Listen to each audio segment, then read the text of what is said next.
वज़ीर-ए-आज़म इमरान खान कराची में मुकीम हैं। वज़ीर-ए-आज़म आज भी गवर्नर हाउस में अहम मुलाकातें करेंगे। वज़ीर-ए-आज़म बिन कासिम पार्क की इफ्तिताही तकरीब के बाद घोट की जाएंगे। वज़ीर-ए-आज़म की जानिब से कराची पैकेज का ऐलान भी मुतवक्के है। एक बहुत बड़ा पैकेज दिया जा रहा है कराची को। वज़ीर-ए-आज़म इमरान खान कराची में इस वक्त मुकीम है। वज़ीर-ए-आज़म आज भी गवर्नर हाउस में अहम मुलाकातें करेंगे। मज़ीद आज़ाद नोहरियों से जानते हैं। आज़ाद बताइएगा।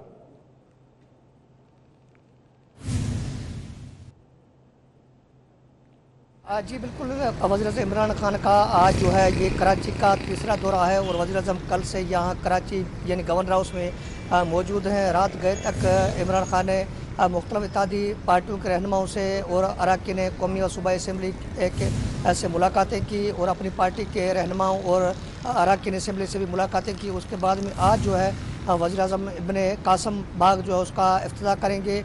उससे कबल जो है गवर्नर हाउस में पार्टी के रहनुमाओं से मुलाकात करेंगे, अरकान सूबाई कौमी असम्बली से भी मुलाकात करेंगे। उसमें कराची तरक्याती पैकेज ख़ास तौर पर जो मनसूबे साबका हुकूमत के जारी हैं उस हवाले से भी मुशावरत की जाएगी। उसके बाद में इमरान खान यहाँ से खानगढ़ जो घोटकी ज़िले का इलाका वहाँ पर पहुँचेंगे।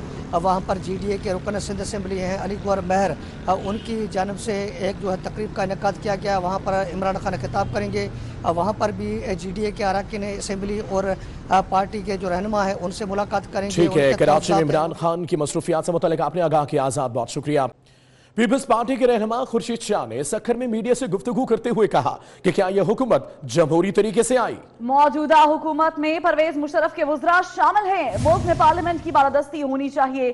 आलमी मार्केट में पेट्रोलियम मसनूआत महंगी नहीं हुई। हुकूमत का पेट्रोलियम मसनूआत में इजाफा करना अवाम के साथ जुल्म है। वज़ीर-ए-आज़म पाकिस्तान इमरान खान आज भी कंटेनर्स पर चढ़े हुए हैं। तो आपको बताएं कि पीपल्स पार्टी के सीनियर रहनुमा सैयद खुर्शीद अहमद शाह ने सखर में मीडिया से गुफ्तगू की और करते हुए कहा कि हुकूमत का रवैया जमहूरी नहीं है। गवर्नमेंट डेमोक्रेटिक है, जमहूरी तरीके से आई है। एक दूसरा ये है कि ये परवेज मुशर्रफ की शेडो गवर्नमेंट है, जस्ट लाइक शेडो गवर्नमेंट। अगर आप इसमें सारे वज़रा देखेंगे तो वो वही है जो परवेज मुशर्रफ के ज़माने में उनके बहुत करीबी थे या उसके कैबिनेट का हिस्सा था। पब्लिक को इस चीज़ का एहसास होना चाहिए, वोटर को, अवाम को इस चीज़ का एहसास होना चाहिए कि वो आदमी जो ट्रीजन में है वो चला गया है पाकिस्तान से, उसकी कैबिनेट को मौजूदा हुकूमत की कैबिनेट का बहुत बड़ा हिस्सा बनाया गया है। अब उस पर हमें एतराज़ नहीं करना चाहिए। खुल के वो एक उस डिक्टेटर की कैबिनेट के ये लोग हैं, तो इसको जमहूरी कहना या इस किस्म की बात करना या इस किस्म का मुतालबा करना उनका हमें सूट नहीं करता। वो है, हमें तो इस चीज़ की कोशिश करनी चाहिए कि मुल्क में हकीकी जमहूरियत आए, जिसके लिए हमने हर वक्त कोशिश की है कि पार्लियामेंट को सुप्रीम दिखाए और पार्लियामेंट्री निज़ाम को अफजल दिखाए, मगर खुद हुकूमत ने बारहा हर वक्त ये कोशिश की है खुद कि वो सबूता लोगों से कौम पूछे, जिन लोगों ने उनको वोट दिया है। नारों से ये मुल्क नहीं चलेगा, ये तबाह हो जाएगा, हम तबाह हो जाएंगे, हम अफोर्ड नहीं कर सकते हमारा। हाँ, अगर कोई महंगाई होती है तो उसका नमल बदल होता है, उसके नए रास्ते निकलते हैं कि लोग अपनी गुर्बत को उससे बैलेंस कर सके। ये जो फाइनेंस मिनिस्टर है वो जो कहता है कि अब कड़वा हमें कितने कड़वे वोट पिलाओगे। भाई, आपने तो कहा था कि जो ये नवाज शरीफ ने या पिछली हुकूमतों ने ये बातें की हैं, महंगाई की है, हम आके कम करेंगे। कौम उनसे पूछे तुम नाकाम गए हो, इस्तीफा दे दो। भाई, कौम ये हमेशा क्या कहते हैं, अंदाज़ा यहाँ से कौम लगाए, अंदाज़ा लगाओ कि ये कहते हैं कि 10 साल परवेज मुशर्रफ इनको याद नहीं आता, इसलिए नहीं आता तो परवेज मुशर्रफ की हुकूमत है। ये सबूत है। आज तक ये कहते हैं पिछले 10 साल में ये हुआ, ये नहीं कहते 10 साल डिक्टेटर रहा जिसने तबाही कर दी इस मुल्क की, जिसने बिल्कुल इकोनॉमी को तबाह कर दिया, घुटने के बल पे बिठा दिया पाकिस्तान की इकोनॉमी को। और उसकी बात नहीं करेंगे, क्योंकि ये उनका नैमल बदल गवर्नमेंट है। हम फिर भी कहते आओ बैठो, मुकाबला करो हमसे। क्या सैलरी, कौन सा सोशल प्रोग्राम इन लोगों ने अभी तक दिया?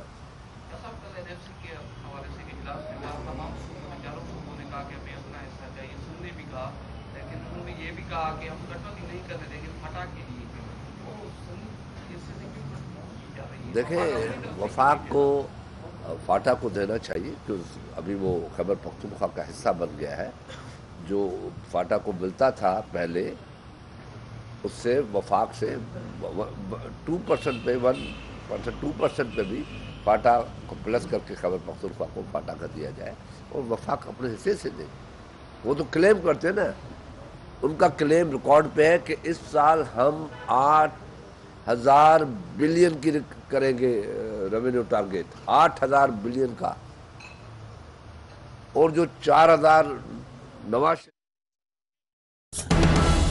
गुलशन मेहमान में शहरी पर तशद्दुद के मामले का एसएसपी मलीर ने नोटिस लेते हुए मुतासरा फैमिली से राब्ता कर लिया है और डीएसपी फरत कमाल को तहकीकात का हुक्म भी दे दिया है। एसएसपी मलीर का कहना है कि मुल्जिमान को कैफरे किरदार तक पहुंचाएंगे। कराची के इलाके गुलशन मेहमान में शहरी पर तशद्दुद के मामले का एसएसपी मलीर ने नोटिस लेते हुए मुतासरा फैमिली से राब्ता कर लिया है और डीएसपी फरत कमाल को तहकीकात का हुक्म दे दिया है। एसएसपी मलीर का कहना है कि मुल्जिमान को कैफरे किरदार तक पहुंचाएंगे। एसएसपी मलीर ने मुतासरा खानदान से राब्ता किया है और उन्हें इंसाफ की फराहमी की यकीन दहानी दिलाई है। और कराची का इलाका है गुलशन मेहमान, जहां पर शहरी पर बदतरीन तशद्दुद किया गया। इस मामले का नोटिस लिया है एसएसपी मलीर ने। इसी पर बात करेंगे अपने नुमाइंदे दानियाल सैयद से। दानियाल सैयद, बताइएगा, मुतासरा फैमिली से राब्ता भी कर लिया गया है, क्या जो तरीकाकार है वो अपनाया जाएगा कैफरे किरदार तक पहुंचाने के लिए मुल्जिमान को? जी बिल्कुल, देखें, एसएसपी मलीर इरफान बहादुर का कहना है कि बिल्कुल जो मुतासर शख्स है उसकी हर सूरत मदद की जाएगी। कराची के इलाका गुलशन मेहमान है, जहाँ पर बाद से शहरी ने अपनी अदालत लगाई थी और उसकी वीडियो जो मंजर आम पर आई, गाजी नामी शहरी था जिसको बरहना करके बदतरीन तशद्दुद का निशाना बनाया और मुल्जिमान इसकी वीडियो भी बनाते रहे। वीडियो में तशद्दुद करते अफराद को वाज़ेह तौर पर देखा जा सकता है, जिसके बाद पुलिस ने गाजी के हाथों बादशाह शख्स ने तशद्दुद के बाद गाजी को पुलिस के हाथों गिरफ्तार भी करवाया था। पुलिस ने गाजी के खिलाफ मुकदमा दर्ज कर लिया है और फिर वाक़े की जैसी इत्तला मिली तो पुलिस मुतहरिक हुई है। एसएसपी मलीर इरफान बहादुर का कहना है कि तहकीकात कर रहे हैं और किसी को इजाजत नहीं दी जाएगी कि वो किसी के साथ इस तरीके का तशद्दुद करे। वीडियो मंजर-ए-आम पर आ गई है और जो इसमें मुलव्विस बादशाह शख्स है उसको भी गिरफ्तार किया जा रहा है।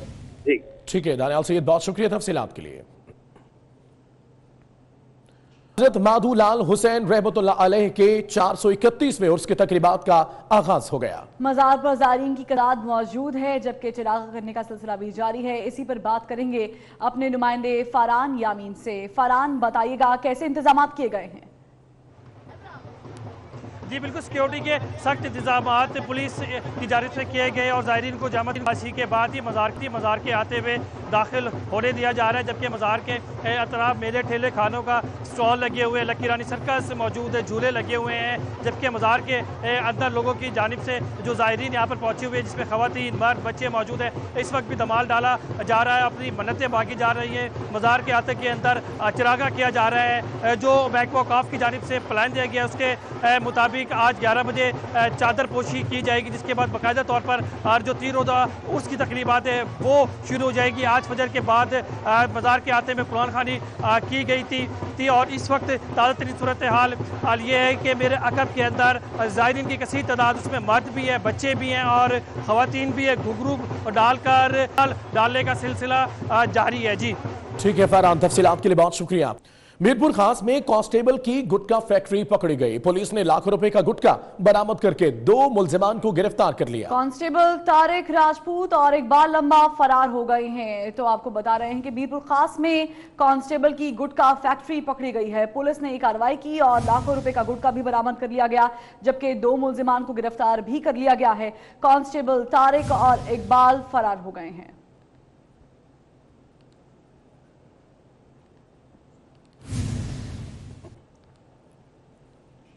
उधर खुशाब के नवाही गांव महमूद शहीद में करोड़ों रुपए की लागत से हेल्थ डिस्पेंसरी तो तामीर हो गई, मगर इसमें अमला मौजूद नहीं है और ना ही अद्वियात हैं। तिब्बी सहूलियात न होने पर आवाम को खुशाब या जौहराबाद जाना पड़ता है। तो सूरत हाल यह है कि खुशाब के नवाही गांव महमूद शहीद में करोड़ों रुपए की लागत से हेल्थ डिस्पेंसरी तो तामीर हो गई, मगर इसमें अमला है न ही अद्वियात। तिब्बी सहूलियत न होने पर आवाम को खुशाब या जौहराबाद जाना पड़ता है।